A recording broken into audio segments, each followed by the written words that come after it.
శరీరానికి వచ్చే అలసటికి నిద్ర పరిష్కారం. కానీ ఆత్మకు కలిగే అలసటికి పరిష్కారం ఎక్కడ ఉంటుందో తెలుసా? మనలో చాలామందికి ఆ అలసట పేరు కూడా తెలియదు.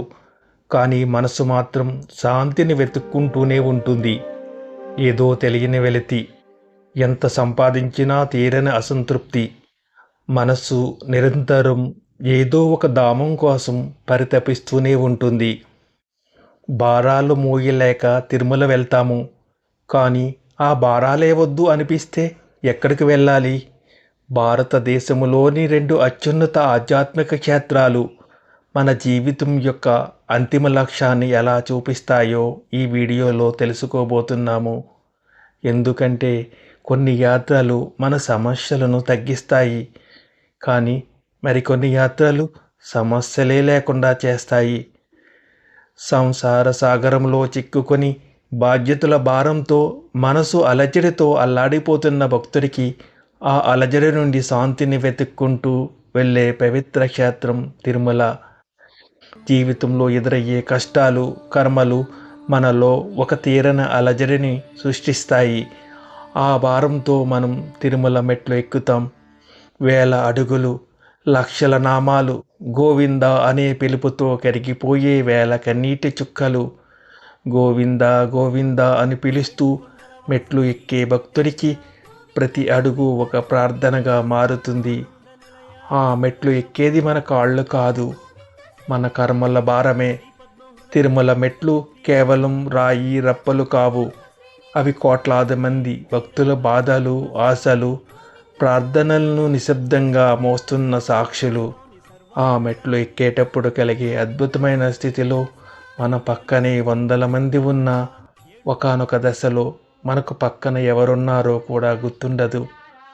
మన శ్వాస మనకు వినిపిస్తుంది, మన హృదయ స్పందన మనకు తెలుస్తుంది.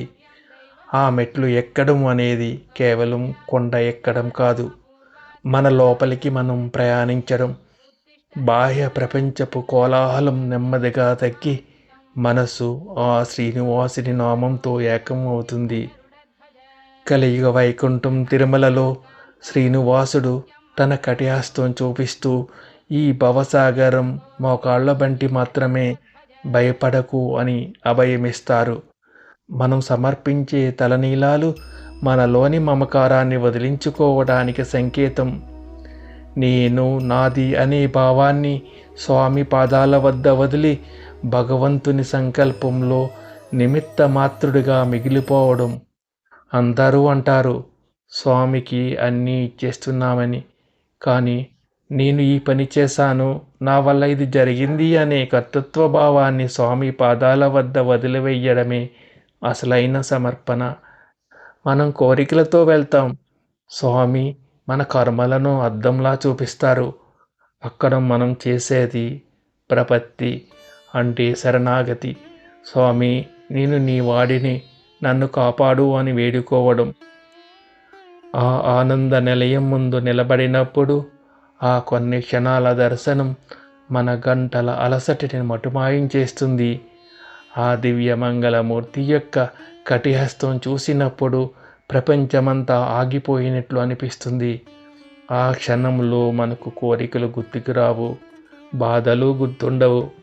అందుకే తిరుమల యాత్రలో మన బాధలు తగ్గుతాయి, మనసు ప్రశాంతంగా మారుతుంది. కానీ ఒక్క ప్రశ్న మాత్రం మిగిలే ఉంటుంది. అది మన జీవితంలో ఆ అశాంతికి మూలం ఏమిటి అని.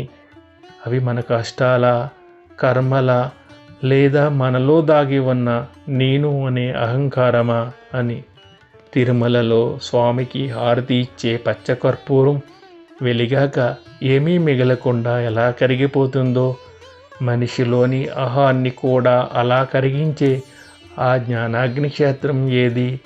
కలియుగ దైవం ఆ జ్ఞానాగ్ని శిఖర పరిమళాన్ని ఎందుకు కోరుకుంటారో తెలుసా?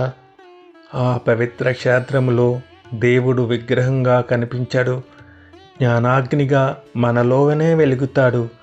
అందుకే రమణ మహర్షి దానిని మోక్షద్వారం అన్నారు. తిరుమల క్షేత్రం మనల్ని దైవానికి దగ్గర చేస్తే మనం చెప్పుకోబోయే ఆ ఆధ్యాత్మిక శాస్త్రం మాత్రం మనల్ని మనకే పరిచయం చేస్తుంది. అది మన నేను అనే భావాన్ని దహించి వేస్తుంది. ఆ రెండు క్షేత్రాల మధ్య ఉన్న అవినాభావ సంబంధం ఏమిటో, ఆ రెండు కలిస్తే మన జీవిత ప్రయాణం ఎలా పరిపూర్ణమవుతుందో మనం తరువాత వీడియోలో తెలుసుకోబోతున్నాం. ఇది కేవలం యాత్ర కాదు, మన ఉనికిని వెతికే ప్రయాణం. ఓం నమో భగవతే శ్రీరమణాయ.